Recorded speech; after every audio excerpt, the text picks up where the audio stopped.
the black sedan exploded. Amara Kimani felt the heat blast across her face as she hit the pavement, her body covering the older woman she'd just dragged from the burning vehicle. Glass rained down around them like deadly confetti. Someone was screaming. Car alarms shrieked into the Seoul night. And beneath her, trembling but alive, was a woman whose eyes held the kind of power that made grown men kneel. "Stay down," Amara shouted, her Swahili accent thick with adrenaline. Her hands were burning. She could smell her own skin cooking, but she didn't dare move. Not yet. Not until the secondary explosion stopped. 30 seconds earlier, Amara had been walking home from her shift at the restaurant in Itaewon, her feet aching, her phone buzzing with another message from her mother in Nairobi asking about this month's money. She'd been thinking about whether she could pick up another shift this weekend when the delivery truck ran the red light and T-boned the luxury sedan right in front of her. She hadn't thought. She'd just moved. Now, as armed men in black suits surrounded them and sirens wailed in the distance, Amara realized she'd made either the best or worst decision of her life. The woman beneath her stirred. "Child," she said in Korean, her voice surprisingly steady. "You can let me breathe now." Amara rolled off her, wincing as her burned palms scraped against the asphalt. The woman sat up slowly, her expensive hanbok somehow still pristine despite the chaos. She was perhaps 60, with silver hair pulled back severely and eyes that could cut diamond. "You saved my life," the woman said, switching to accented English. "What is your name?" "Amara. Amara Kimani." "Ma'am, we need to get you to a hospital." "I will go nowhere until I know the name of my savior." The woman's grip on Amara's wrist was surprisingly strong. "Amara. It means eternal in Swahili, yes?" Before Amara could answer, a black SUV screeched to a halt beside them. A man emerged, moving with the kind of controlled violence that made Amara's survival instinct scream. He was tall, probably early 30s, wearing a suit that cost more than her entire year's rent. But it was his face that stopped her heart, sharp, beautiful, and absolutely terrifying in its coldness. "Mother," he said, and the word carried both relief and rage. His eyes swept over the scene, cataloging everything in seconds. When his gaze landed on Amara, she felt pinned like a butterfly to a board. "Tae-Hyun," the older woman said calmly. "This young woman saved my life. Her name is Amara Kimani. Remember it." The man, Tae-Hyun, knelt beside his mother, his hands gentle as he checked her for injuries. Then he turned to Amara, and she saw his expression shift as he noticed her burned hands. "You're hurt," he said flatly. "I'm fine. I should go." "You're not going anywhere." He stood, towering over her. "Park. Get the medic over here. Now. Really, I need to get home. My sister will worry." "Your sister will be informed that you're safe." Tae-Hyun pulled out his phone, speaking rapid Korean to someone on the other end. Around them, his men had formed a perimeter, keeping back the growing crowd of onlookers and media drones. The older woman was still watching Amara with an intensity that made her skin prickle. "How long have you been in Seoul, child?" 3 years, ma'am." "Working where?" "I wait tables. 2 restaurants."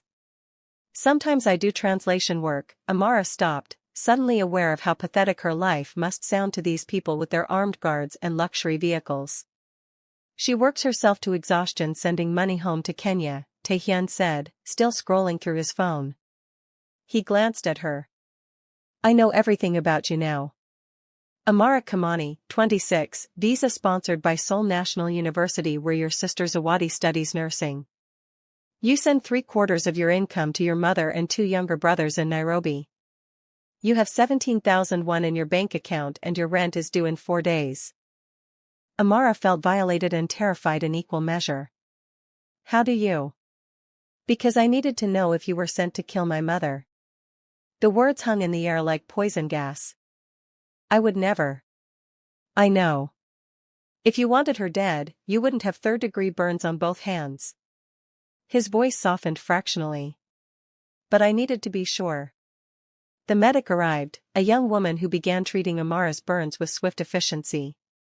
The pain was starting to register now, sharp and insistent. Amara bit her lip to keep from crying out. "You will come to the hospital," the older woman announced. "Both of you will see proper doctors." And then, her eyes glittered with something Amara couldn't identify, "Then we will discuss the debt." If you're loving this drama so far, hit that subscribe button and drop a comment below. You won't believe where this story goes next. Trust me, you'll want to stick around for this. The Kang estate in Gangnam looked like something from a historical drama, except the walls were topped with security cameras and the traditional Hanok architecture housed enough firepower to start a small war. Amara sat in the back of Tae-Hyun's SUV, her bandaged hands resting uselessly in her lap, and wondered if she was being kidnapped. "I'm not kidnapping you," Tae-Hyun said, as if reading her mind. He was watching her in the rearview mirror. "But you can't go home." "Not yet." "Why not?" "Because whoever tried to kill my mother tonight will assume you're either a witness or an asset. Either way, you're a target." The words should have sounded paranoid. Instead, they settled over Amara like a shroud of ice-cold certainty. She thought of her tiny apartment in Yeongdeungpo, her sister's textbook spread across their shared desk, the security deposit they'd scraped together. Her normal life. "For how long?" she asked quietly. "Until we neutralize the threat." "And if you can't?" He met her eyes in the mirror. "Then you'll stay with us permanently." The gates opened, and they drove into another world. Traditional buildings surrounded a central courtyard where a massive pine tree grew, its branches hung with red prayer ribbons. Despite the late hour, lights blazed from the main house. Staff moved with purposeful efficiency, some carrying medical equipment, others speaking urgently into phones. Tae-Hyun's mother was already inside, being examined by a team of private doctors. Tae-Hyun led Amara to a side room where another doctor waited. "I'll be right outside," he said. "Don't try to leave." The doctor, an older man with kind eyes, redressed her burns properly and gave her pain medication that made the world soften at the edges. When he finished, Tae-Hyun was indeed right outside, leaning against the wall like a beautiful, dangerous statue. "Your mother?" Amara asked. "Fine. Bruised but fine. Thanks to you." He pushed off the wall. "Come. She wants to see you." They walked through corridors that mixed traditional Korean design with modern luxury. Amara caught glimpses of rooms filled with art worth more than her entire neighborhood. Finally, Tae-Hyun stopped at a sliding door and knocked softly. "Enter," came his mother's voice. The room was dominated by a low table surrounded by cushions. Tae-Hyun's mother sat at the head, now dressed in a simple but elegant hanbok. A woman in her 50s, clearly a servant, poured tea. "Sit, child," the matriarch said, gesturing to the cushion beside her. "You too, Tae-Hyun."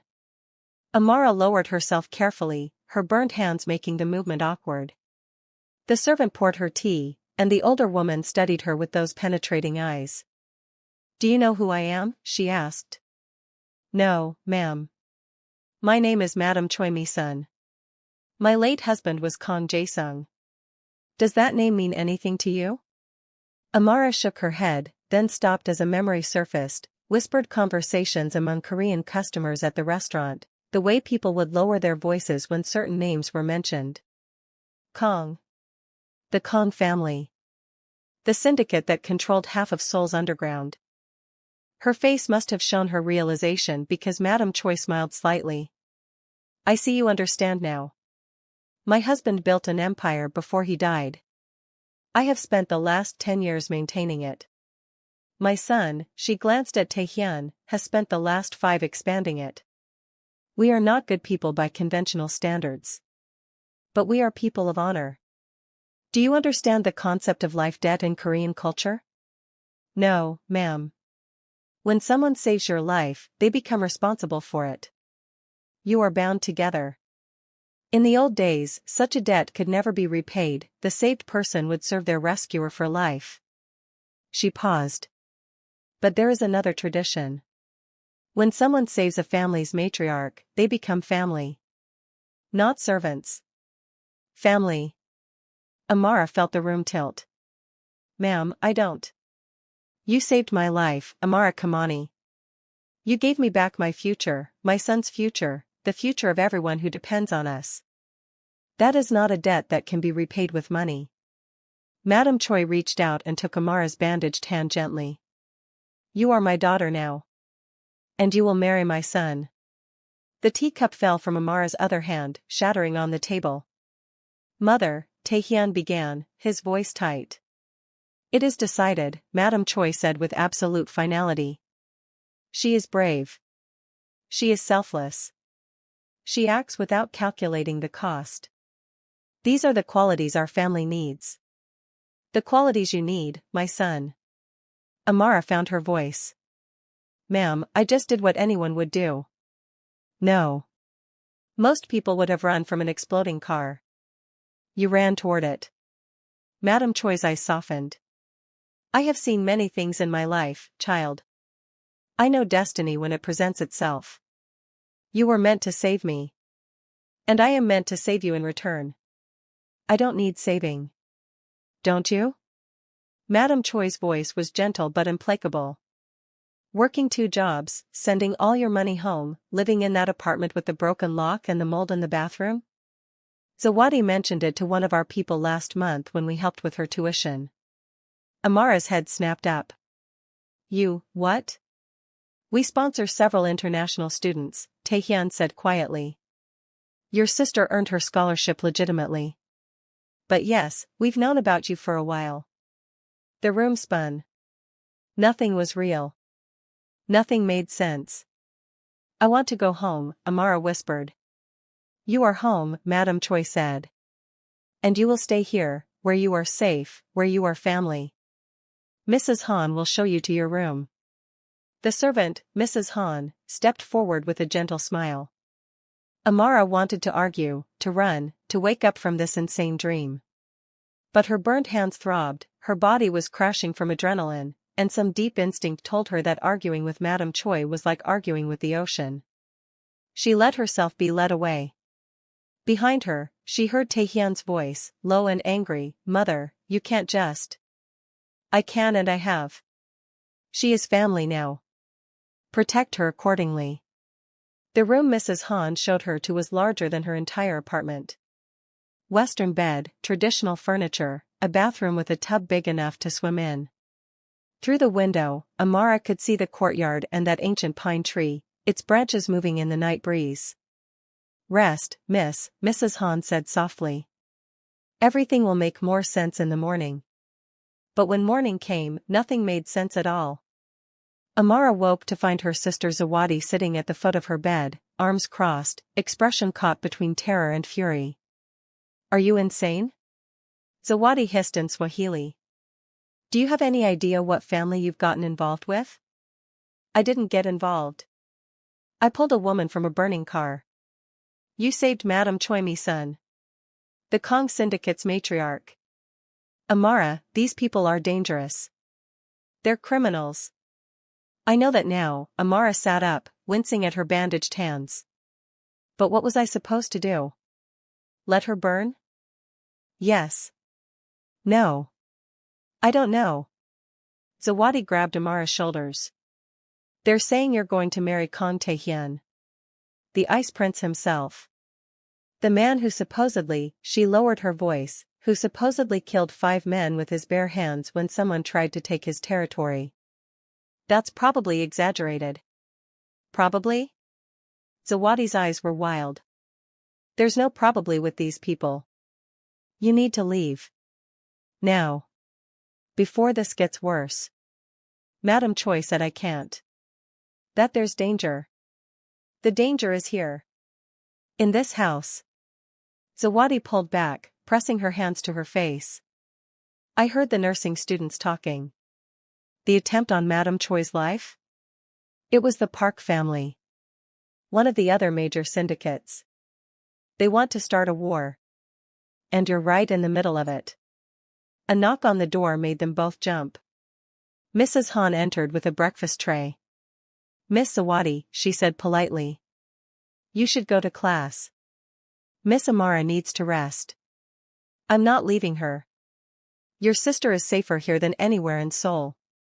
Mrs. Han's voice was kind but firm. The Park family knows about her now.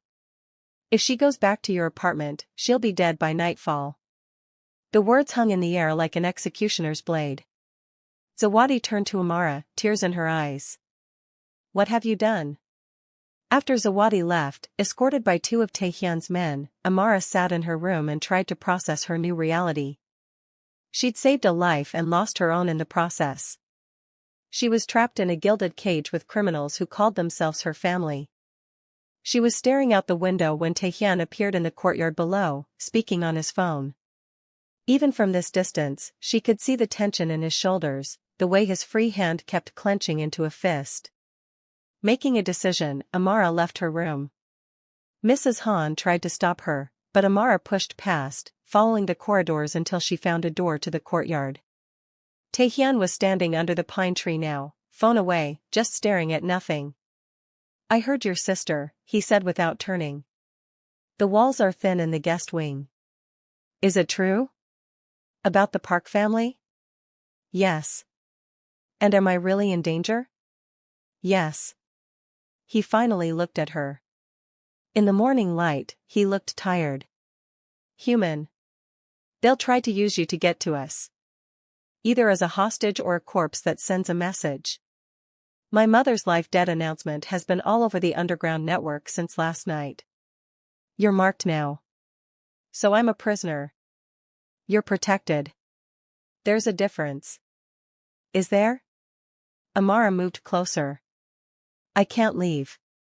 I can't go back to my life. I'm being told I have to marry a man I don't even know. How is that different from prison? Prison doesn't have people actively trying to kill you. His voice was flat. This does. Then let me go. Give me money, put me on a plane to Kenya. They'd kill your family to punish us for losing you. Your mother, your brothers. Maybe Zawadi too, since she's here. Tae-Hyun's eyes were emotionless. Is that what you want? Amara felt the world narrow to a pinpoint. You're lying. I wish I was. He pulled out his phone, showed her a photo. It was her mother's house in Nairobi, taken from the street. Recent. There was a message in Korean below it. What does it say? Amara whispered. It says the debt can be paid in many ways. It's from Park Sung-min, the head of the Park family. Tae-Hyun's jaw tightened. He's making his opening move. Amara's legs gave out. She sat hard on the ground beneath the tree, her mind unable to process this level of nightmare. Tae-Hyun crouched beside her. I'm sorry, he said, and for the first time, his voice carried something other than ice. You saved my mother's life. And in return, we've destroyed yours. So what happens now? Now we keep you alive. We eliminate the threat. And then, he paused, then you can choose. Stay as family. Or leave with enough money and protection to disappear completely. Start over somewhere safe. Your mother said I had to marry you. My mother says a lot of things. But I won't force you into anything. He stood, offering his hand. Come on. There's someone you should meet. He led her to a different wing of the estate, to a large room that looked like a combination of office and war room. Maps covered the walls. Computer screens showed surveillance feeds. And standing at the center of it all was a man in his 40s, scarred and hard-eyed. This is Park Jin-woo, Tae-Hyun said. My second in command. Jin-woo, this is Amara Kimani. Park Jin-woo looked her up and down with undisguised skepticism.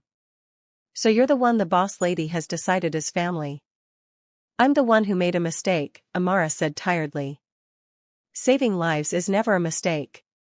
Madam Choi's voice came from the doorway. She entered, dressed for business in a sharp suit. But dealing with the consequences requires strength. Jin-woo, show her. Park Jin-woo pulled up a surveillance feed. It showed men watching Amara and Zawadi's apartment building. Another feed showed more men near the restaurant where Amara worked. Park Sung-min has 18 men dedicated to tracking you, Jinwoo said. The moment you step outside our protection, you're dead. Maybe not immediately. Maybe they'll take you first, use you to draw us out. Either way, it ends badly. So what do you want me to do? Amara heard the hysteria creeping into her voice. Just accept this? Become some mob wife in a world I don't understand? We want you to survive, Madam Choi said simply. And to help my son do the same. I don't know how to help him. I wait tables. I can barely afford my rent. I'm nobody. You pulled me from a burning car, Madam Choi said softly. You chose to risk your life for a stranger. That makes you exactly the kind of somebody we need. Over the next 3 days, Amara learned what it meant to live in the Kang estate. She learned that the beautiful traditional buildings housed enough weapons to arm a small country. She learned that Mrs. Han had been with the family for 30 years and had killed 2 men who tried to infiltrate the house. She learned that Madam Choi's husband had been assassinated by the Park family 10 years ago, starting a decade-long Cold War that was now heating up. And she learned that Kang Tae-Hyun was not the ice-cold monster everyone said he was. She discovered it on the 3rd night, when she couldn't sleep and wandered to the courtyard. He was there, sitting under the pine tree, a bottle of soju beside him. Can't sleep either? He asked. Amara sat down carefully, her hands still bandaged but healing. Everything feels like a nightmare I can't wake up from. I know the feeling. He took a drink. I was 22 when my father died. Park Sung-min ordered the hit. I inherited this war before I was ready. How did you survive? I became what I needed to be. Cold. Ruthless. Feared. He looked at her. My mother worried I'd lose myself completely. That I'd become just another monster in an endless cycle of violence. And have you? I thought so. Until you pulled my mother from that car. His voice was quiet. You didn't even hesitate. You just acted. No calculation, no angle. Just pure, instinctive heroism. I haven't seen anything that genuine in 10 years. It wasn't heroism. It was just. Don't diminish it, he interrupted. Don't make yourself small because you're afraid. That's what this world does. It makes good people question their own goodness. They sat in silence for a while. Finally, Amara asked, if I married you, if I stayed, what would that even mean? It would mean you're untouchable. Park Sung-min couldn't touch you without starting an all-out war. Your family would be protected. You'd never have to work yourself to exhaustion again. He paused. And it would mean my mother could die happy, knowing I wasn't alone in this. That's not enough reason to marry someone. No, it's not. He met her eyes. But maybe, eventually, we could find better reasons. The attack came on the 5th day. Amara was in the garden with Mrs. Han, learning about the plants her predecessor had cultivated, when the first explosion hit the outer wall. The sound was enormous, primal. Mrs. Han grabbed Amara's arm and ran. The safe room, she shouted. Now. But they didn't make it. Men in masks poured through the breach, armed with automatic weapons. Mrs. Han pushed Amara behind a decorative wall and pulled out a gun Amara hadn't known she carried. Stay down, the older woman commanded, then stepped out and started firing. The next 3 minutes were chaos. Gunfire. Screaming. The smell of blood and cordite. Amara pressed herself against the wall, hands over her ears, praying to a god she hadn't spoken to since leaving Kenya. Then Tae-Hyun was there, moving through the attackers like death itself. He didn't use a gun. He used his hands, his body, brutal efficiency that left broken men in his wake. It should have been terrifying. Instead, Amara felt something else, awe at the sheer lethal grace of him. When the last attacker fell, Tae-Hyun turned to find her. His suit was torn, blood, not his own, spattered across his face. He looked like a demon. He looked like a savior. Are you hurt? His hands were on her face, tilting her head to check for injuries. No, Mrs. Han. I'm fine, boss, Mrs. Han said, reloading her pistol with practiced ease. The girl stayed put like I told her. More of Tae-Hyun's men arrived, securing the perimeter. Madam Choi appeared, a pistol in her own hand, her face set in lines of fury. Park Sung-min will die for this, she said coldly. Attacking my home. My family. We need to move fast, Jin-woo said, phone pressed to his ear. Before he realizes his team failed and sends more. No. Tae-Hyun's voice cut through the chaos. We end this. Tonight. He turned to Amara. I need to know. Right now. Are you with us or not? Because if you are, if you choose this family, I will end Park Sung-min permanently. But I need to know you're choosing this. Choosing us. Amara looked at him, at Madam Choi, at Mrs. Han who'd literally taken bullets to protect her. She thought of her family in Kenya, the photo of her mother's house, the life she'd left behind and could never return to. I choose this, she said. I choose you. Something shifted in Tae-Hyun's eyes. Relief. Possessiveness. Something almost like joy. Then wait for me, he said. I'll be back by dawn. He kissed her, fast, hard, claiming, then he was gone, Jin-woo and a team of armed men following him into the night. Madam Choi took Amara's hand. Come, daughter. Let me tell you about the man you've just chosen. Over tea in Madam Choi's private quarters, the older woman told stories. About Tae-Hyun as a boy, gentle and studious. About how his father's death had changed him. About the decade he'd spent becoming the ice prince everyone feared. But he was never ice, Madam Choi said softly. He was fire, contained. And you, she squeezed Amara's hand, you remind him he can burn without destroying everything he touches. I don't know how to be what he needs. You already are. You saved me without thinking of the cost. You chose this family when you could have run. That's what he needs, someone who acts from the heart, not the head. Someone who reminds him why we fight to survive at all. Dawn came with the sound of vehicles returning. Amara ran to the courtyard, her heart in her throat. Tae-Hyun emerged from the lead SUV, exhausted but alive. Behind him, his men carried a body wrapped in cloth. Park Sung-min? Amara whispered. Is no longer a threat, Tae-Hyun confirmed.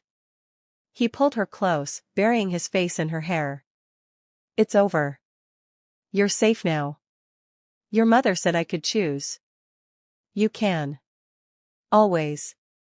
Even now, even after everything, I won't hold you here against your will. Amara pulled back to look at him. This beautiful, dangerous, damaged man who'd become her unlikely protector. Ask me again. Properly this time. Understanding dawned in his eyes. He dropped to one knee right there in the courtyard, in his blood-stained suit, as his men and Madam Choi watched. Amara Kimani, he said. Will you marry me? Not because of life debts or family obligations. Not because of danger or protection. Will you marry me because you choose to? Because you want this as much as I do? Yes, she said. But on one condition. Anything. You teach me. Everything. How your world works. How to protect myself. How to be a true partner, not just someone you guard. She cupped his face. I won't be hidden away like a trophy. If I'm going to be part of this family, I'm going to be all in. Tae-Hyun stood, pulling her into a kiss that was different from the first, slower, deeper, full of promise instead of desperation. Deal, he whispered against her lips. The wedding happened 3 months later, blending Korean and Kenyan traditions in a way that would have been impossible to imagine that night of the car crash. Amara's family flew in from Nairobi, her mother weeping with joy and confusion in equal measure.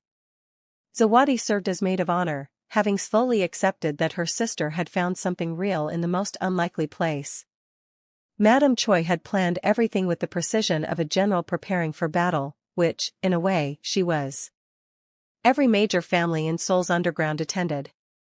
It was a display of power, a message that the Kang family was stronger than ever.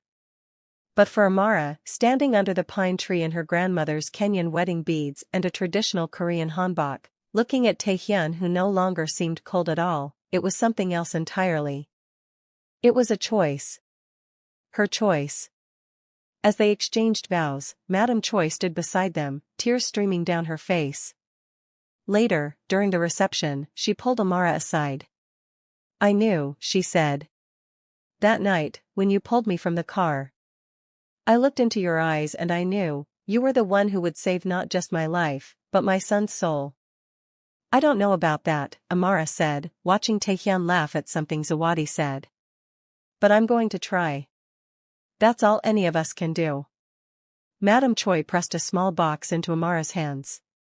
Inside was a jade bracelet, ancient and beautiful. "This was my mother's. She gave it to me when I married into this life. Now I give it to you. Welcome to the family, daughter." 6 months later, Amara stood in the courtyard at dawn, her hand resting on the slight swell of her belly, watching Tae-Hyun practice forms under the pine tree. He'd been different since the wedding, lighter somehow, as if a weight had been lifted. He was delegating more, choosing negotiation over violence where he could. "You're making him soft," Jinwoo had complained just last week. "I'm making him human," Amara had corrected. Now, as Tae-Hyun noticed her and smiled, a real smile, the kind he saved just for her, Amara thought about that night 5 months ago. The explosion. The terror. The impossible choice that had led to this impossible life. She'd come to Seoul searching for a better future. She'd found a destiny she could never have imagined. And as Tae-Hyun walked over and placed his hand over hers on their growing child, as Madam Choi appeared with morning tea and Mrs. Han fussed about whether Amara should be standing so long, Amara realized something profound. She'd saved one life that night. But in return, she'd been given 3, Madam Choi's, Tae-Hyun's, and her own, reborn into something she'd never expected to find. A family. A real family. Built not on blood, but on choice. "What are you thinking?" Tae-Hyun asked softly. "That I'd do it all again," Amara said. "Every terrifying, impossible moment. To end up right here." He kissed her temple. "Good. Because I need you. Not as a wife or an obligation. But as the woman who reminded me how to be more than what this world made me." Madam Choi raised her teacup. "To family," she said. "The one we're born into and the one we choose." "To family," they echoed. And under the ancient pine tree, as Seoul woke around them, they were, despite everything, despite the impossible journey that had brought them together, happy. If this story kept you hooked until the very end, don't forget to subscribe to the channel. Drop a comment telling me what you thought of Amara and Tae-Hyun's journey, and hit that like button. I've got more incredible stories coming your way, and you won't want to miss them. Until next time, remember, sometimes the most beautiful destinies come from the most unexpected choices.